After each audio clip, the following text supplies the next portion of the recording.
Today we are privileged to have a panel of experts who are going to shed their light on what can be done and what is being done to mitigate childhood trauma and how we as a community can come together around this important health crisis to build supports and protective programs and services with long-term goals of raising resilient Oklahomans. We are very fortunate to have our state's First Lady with us to serve as the panel's moderator.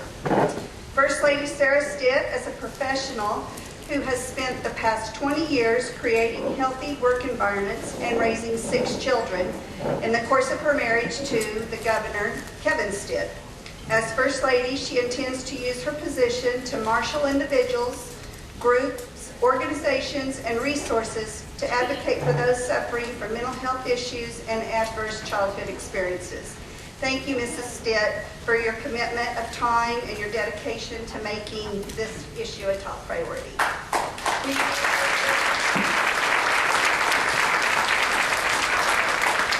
Would you please help me welcome the First Lady, Sarah Stitt.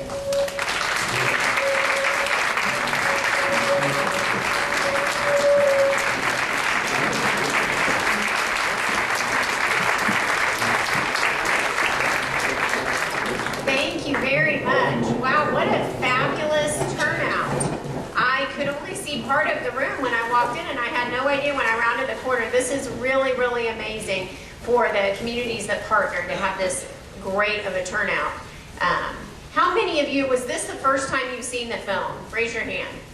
Okay, that's wonderful. That's a big deal. And in fact, we've partnered with Linda Manal with the Potts Family Foundation, and she told me this morning if the turnout was what they anticipated, this would bring it over 12,000 people have viewed this film in Oklahoma over the last 2.5 years, and that is pretty impactful.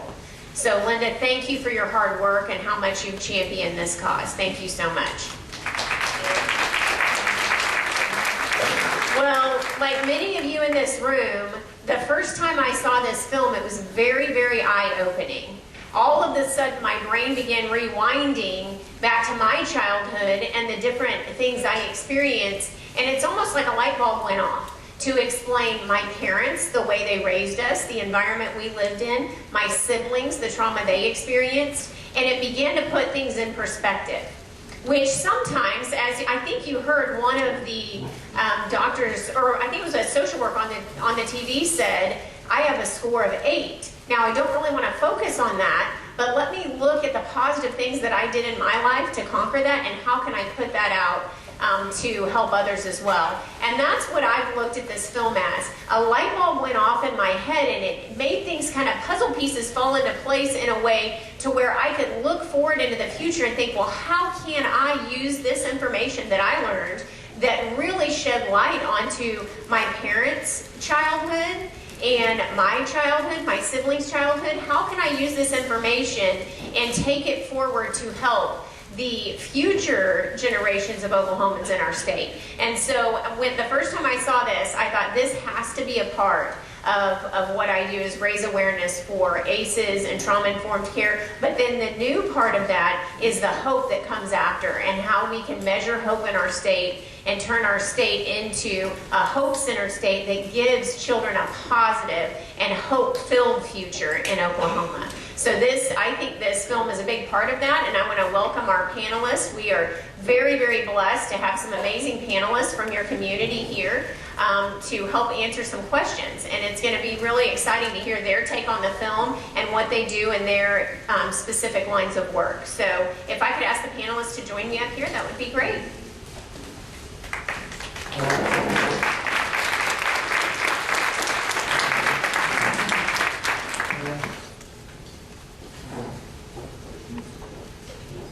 And what I'll do is, I know we're running a little late, so I'm going to just read a brief bio on each panelist. If you could kind of raise your hand, and then we'll work through the panelists, and then I'll ask you guys each a couple of questions. So first we have Sharita McOsker. She works as program manager for Northwest Center for Behavioral Health. She has 30 years of experience in social services in the mental health field. And then we have Taylor Randolph. He's trained in multiple evidence-based approaches to provide trauma-specific treatment, including trauma-focused cognitive behavioral therapy. He teaches counseling, psychology classes as a faculty member here at Northwestern, and is in the counselor education program coordinator. And then we have Dr. Chan Hellman. Dr. Hellman is a professor of social work at the University of Oklahoma. He is also the director of the Hope Research Center at OU.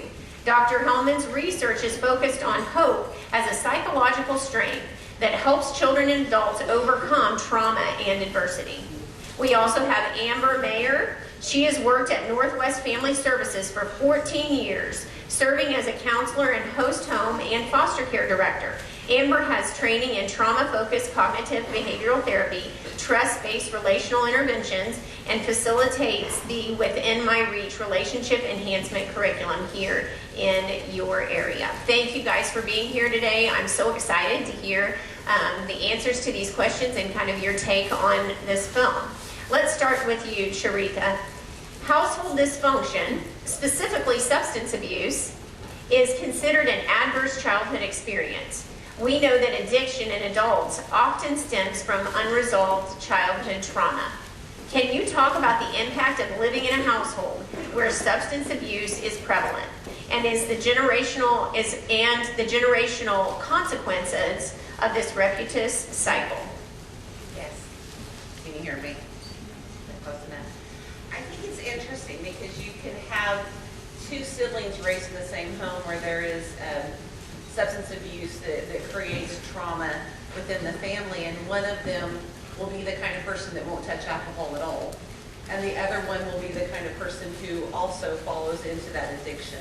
And if you ask them both, why do you have this, they'll both point to their childhood and say, well, you know, this was my example.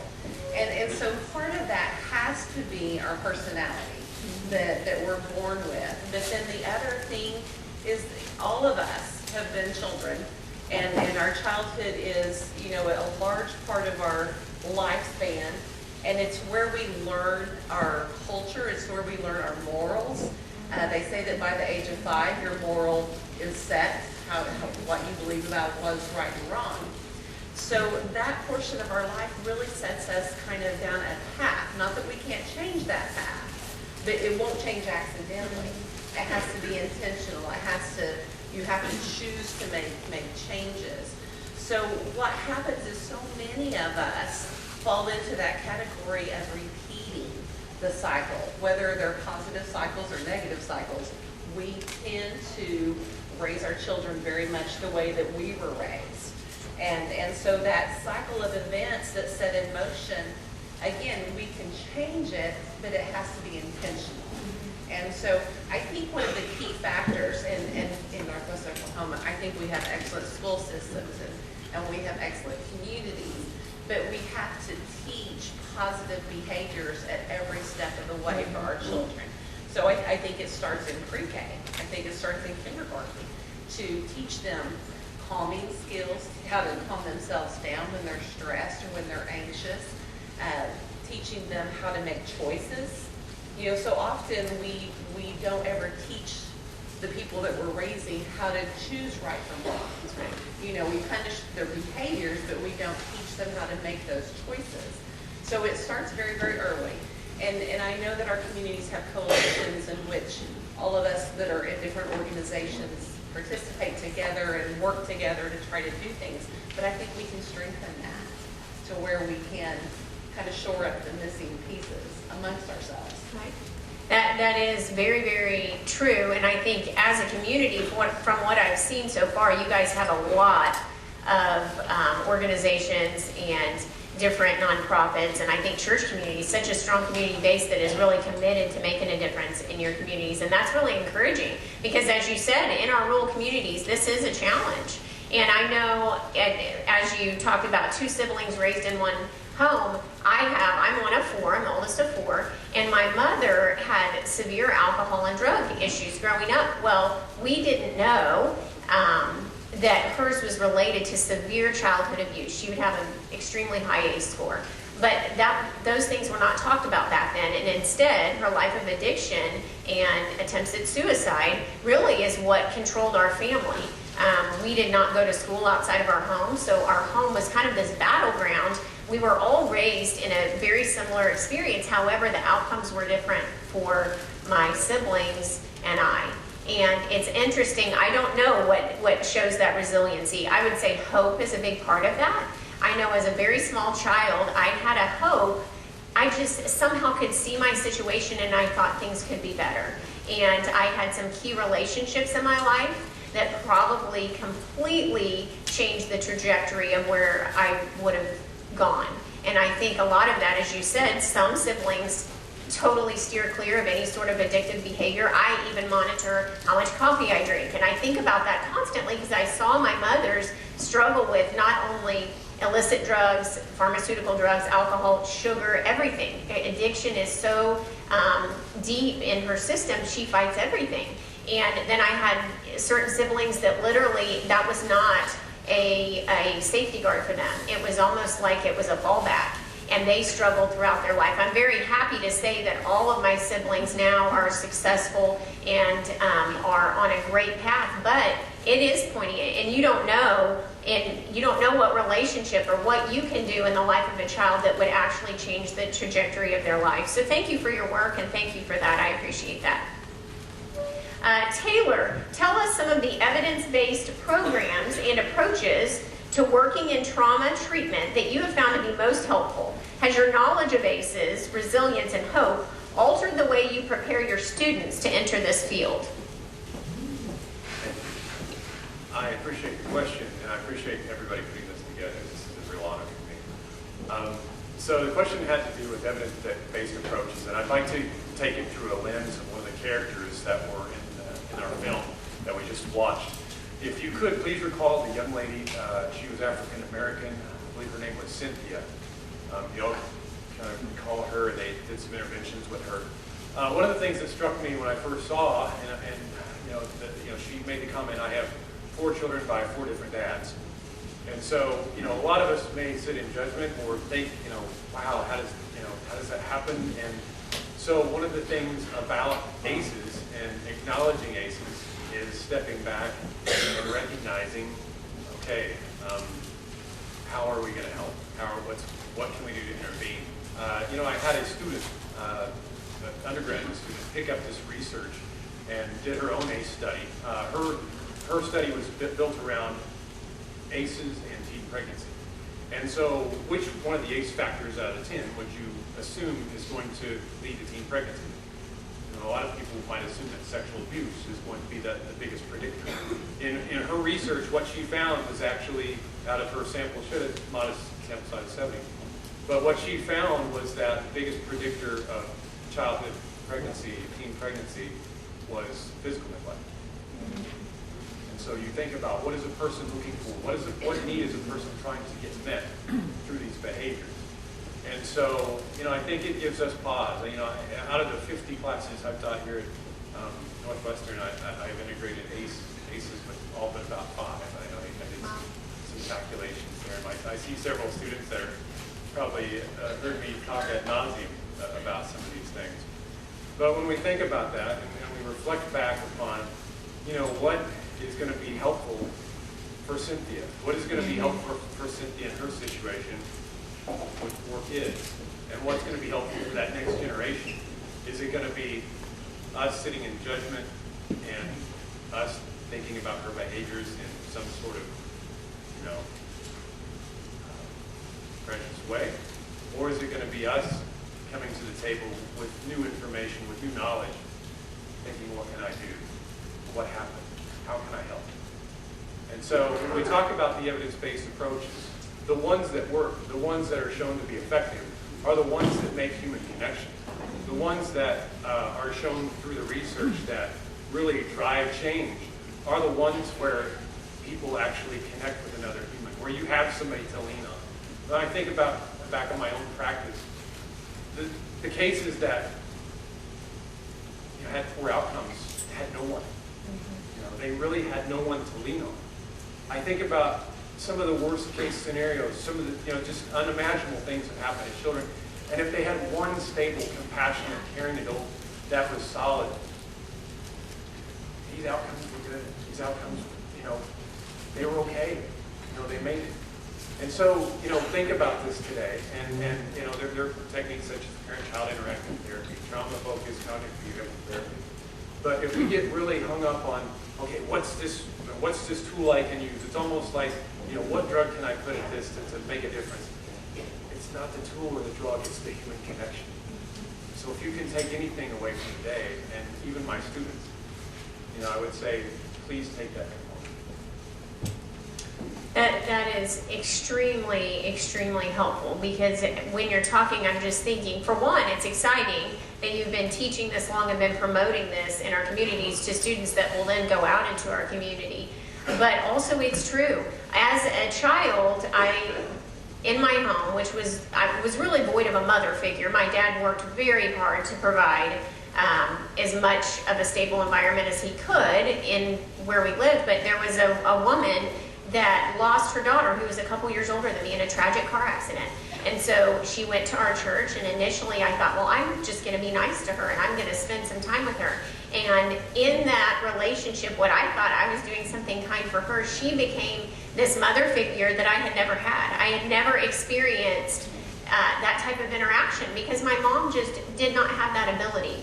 Her severely abusive childhood left her void of really any good human interaction or connection, or loving connection, because she didn't understand it and didn't know how to walk that out. And this sweet lady, Doris Eason, she literally became this mother figure to me in a very, very paramount time of my life when I was preteen and early teenager. And I believe that changed the trajectory of my life, because I saw things through a different lens. And that's just one relationship and one interaction.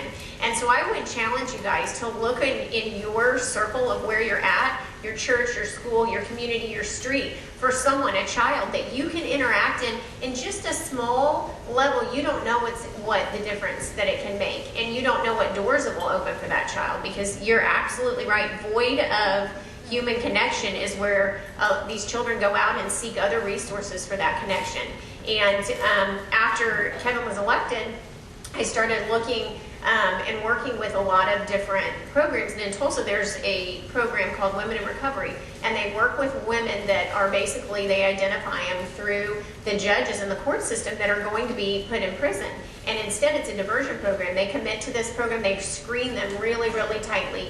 And it's an 18 to 24 month program, and it changes lives. And I've interviewed and met with many of those women. Every single one of them grew up in a situation void of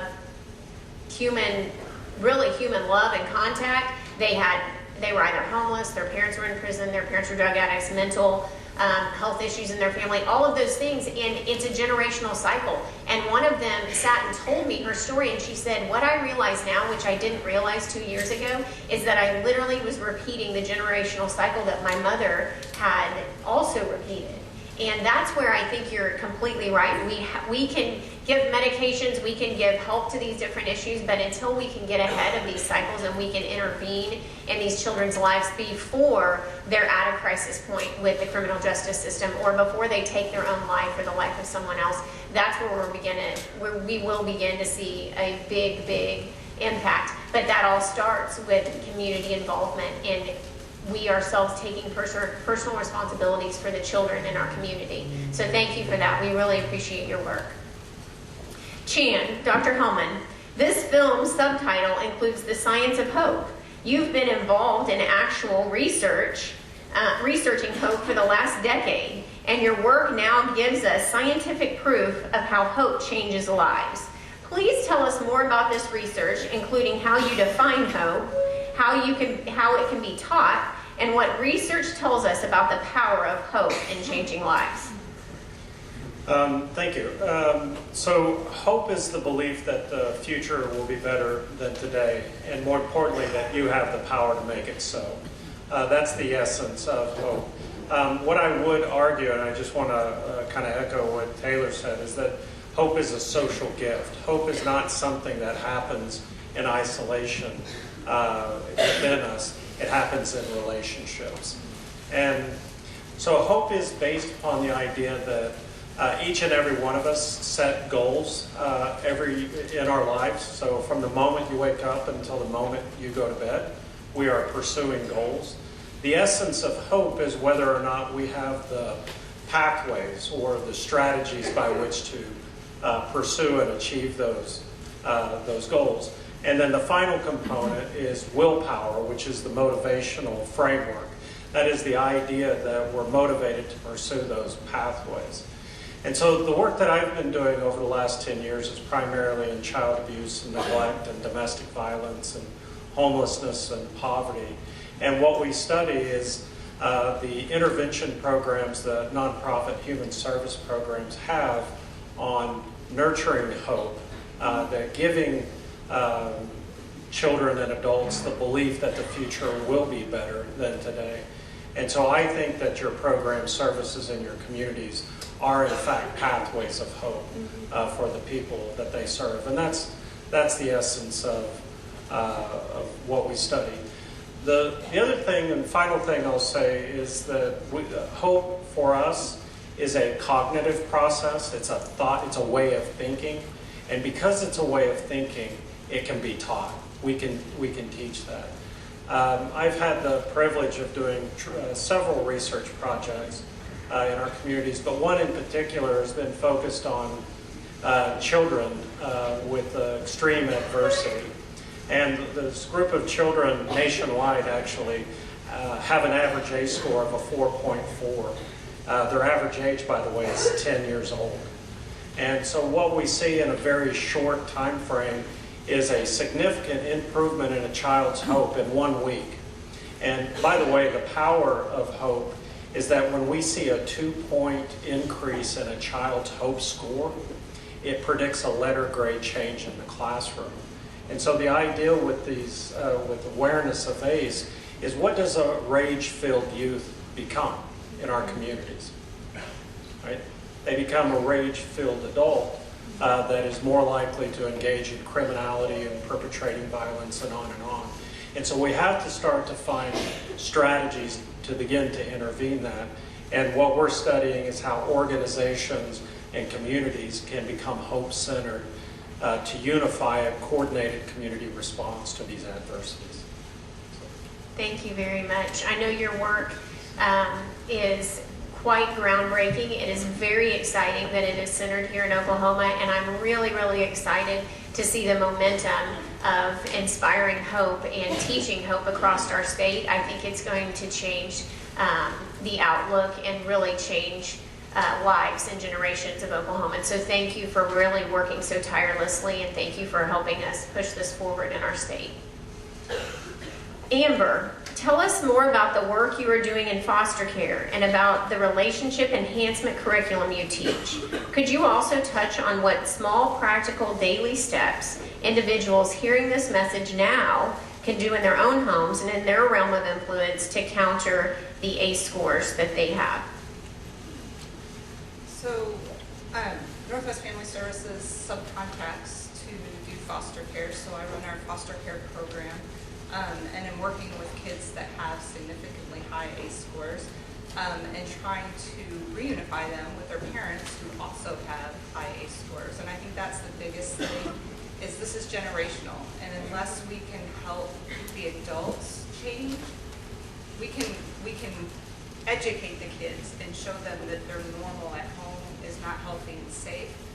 But if we want to reunify, we've got to make changes within those parents and teach them that their normal is not healthy and safe. And I use those words over and over and over again with our kids and our families that we work with, because everybody has a normal within their home, what they think is normal, but until they're exposed to what is actually healthy and safe, they don't know what that is. So you may take a child that's never been in a home without domestic violence, and they go visit a friend that there's not. That's that hope. That's that seeing what normal is. So I guess my thing would be to encourage everybody to help children see what healthy and safe is, give them that exposure. I think one thing our community really lacks is that mentoring program. We have a lot of resources in our small town, in our local communities. and a lot of really strong people, that I think if we could develop some kind of mentoring program for the kids, but also for the adults that are in this cycle of generational abuse and neglect, or whatever the ACE is. Oklahoma definitely struggles statewide, but I think we do have a lot of hope. We show it all the time. So that would be my thing, is to help show these kids, these parents, what normal, what healthy, what safe relationships are.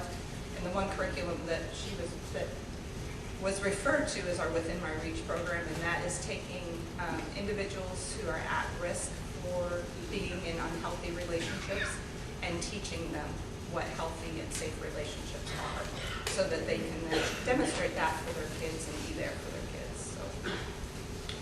Well, that is very, very true. And when you think about it, many of us grew up in homes that were challenged and had different types of social issues and hunger or poverty or domestic violence. And I remember when my oldest was about 12, she said, "Mom, you know what I just realized?" And I said, "What?" And I thought it was going to be, something good. She goes, "You never sat on the floor and played with me in my room." And I thought, you know what? I don't think I did. And I thought, why didn't I do that? Because I have 5 other children after her, and I know that I started doing that probably number 3 or number 4. But I thought through that, and I often reflect back to that. I don't have one memory of my mother ever reading a book or playing with me. I have very few memories of her really interacting with us. And so I think in my, that was never a priority. I was thinking, I've got him fed, I've got him clothed, she's safe, I'm making sure she can read, but I never thought about that interaction until I personally witnessed some of my friends do that as I had more children and you're around a different. And that's such a small scale, but you don't know. We assume people inherently know how to be a good parent, but you don't. You operate out of what you know or the lack thereof. And that's where these generational cycles, and I love that mentorship idea, because if we can step in and prevent a family from being broken up and children being traumatized, sometimes even more, and moved away, if we can step in and help those parents, give them the resources and the parenting skills and the aha moments, and then help retrain. It's very hard. You don't just flip a light switch and all of a sudden you're an amazing parent. We have to come around them as a community. And I see that you guys are really trying to do that in your community. It's very encouraging. But I think we do need to highlight that in all our communities across the state, because guess what? These are not individual family problems. This is a state, and we now live in a state with huge social issues. And a lot of that rewinds back to being community involved in our neighbors. And so I'm excited that I think there's a lot of movement towards that. There's a lot of people that are raising their hands in their community, like you had today, saying we want to make a difference. We don't want our communities to be one of the high or low statistics in areas they shouldn't be. And also in Oklahoma, we have been a state that has become highlighted for things that we don't want to be highlighted for, like high incarceration rates, hugely high foster care rates, some of the highest ACE scores in the country. That's nothing to be proud of, but you know what that should do? That should motivate us all to get out of our homes and go try to make a difference in the lives of the children around us and the families around us, because we all can operate in our own sphere of influence and make a difference. And as I got thrust into this position quite unexpectedly, many people ask me, well, what are you going to be? What's your platform going to be? What are you going to talk about? And I have 6 children, and that is a big reason why Kevin wanted to run, is we began to look at Oklahoma through the eyes of our children. And when you do that, you see not a very bright future. And so we have decided that as a family, we want to make an impact on our state. We want the future generations of Oklahomans to have a happy and hope-filled future and the possibility of a much better life. And so we have seen people all across our state raise their hand and say, we want to be a part of this too. And it's going to take all of us. But it's exciting to see the work that's being done in each individual community. As I've traveled across into urban settings, rural settings, all parts of our state, that is the exciting thing. There are people in every community that are willing to make the sacrifices and do the things they need to do to make a difference in the lives of the families and children in their communities. And that's where we're going to see hope being taught, and that's where we're going to see hope being measured and being increased. and I'm excited. I think we have, let's see, how much more time do we have? I'm just going to ask one question to Dr. Hellman to wrap this up. How can we inspire the communities that we're in to learn more, to advocate, to mentor, and to be an ally for the children and the people in our community struggling with ACE scores? And how can we help teach hope in our communities that really branches out and makes an impact? Great question. Loaded, isn't it? So that, to me, that's the essence of hope. And while I'm interested in this concept at the program level, I'm much more interested in what collective hope looks like in a community. And how do our programs, how do our churches, how do our schools, how do our social service agencies begin to work collectively towards a common goal? And that, to me, is the essence of collective hope. And it starts with creating an awareness. So, you know, from my standpoint, you know, that's one of the reasons why I'm so proud of and impressed by the work that you do in leading this awareness campaign of trying to better understand what's going on in the trauma that exists in our state. But we have to follow that question up with, now what do we do about that? And hope is what we do about that. Hope is the mindset that drives resilient behaviors in our communities. And so for me, creating a common awareness of the language of hope allows diverse individuals in a community to have a common language for collective impact. So that's my framework. I love that. That's a really good way to look at it. That it gives us a common language we can reach across all social barriers, all racial barriers, everything, because we have a common language of hope. And as First Lady, I've committed to try to raise hope in our state. And it's going to be community by community, town by town, school district by school district. And I would love to ask you guys to partner with me. And it is an exciting day. It's an exciting time in Oklahoma. I felt over the last couple of years as I've gone across every square mile of this state is what it feels like. I have seen people, and I've seen people ready for change. We are Oklahomans. We have some of the most resilient and hardest working and kind people in the nation. We're in the heart of the nation. And we need to take back our state. We need to put a stake in the ground and say no longer will we settle where we continue to see less hope for the future for our children. And I have seen people say, we're ready, what do we need to do? And it is clear by the turnout in this room, there are many here in your community, and you guys are very blessed. So thank you for all the work that was put into today. Thank you to all of you who are working so tirelessly in your fields, trying to make an impact in your communities. You are making a difference. Thank you for all the sacrifices you make, and thank you to all those that have chosen to say, we're not going to allow our community to be one of those statistics. So keep working hard. Thank you for coming today, and let's go out and try to make a difference in our communities and make a difference for the future generations of Oklahomans. Thank you.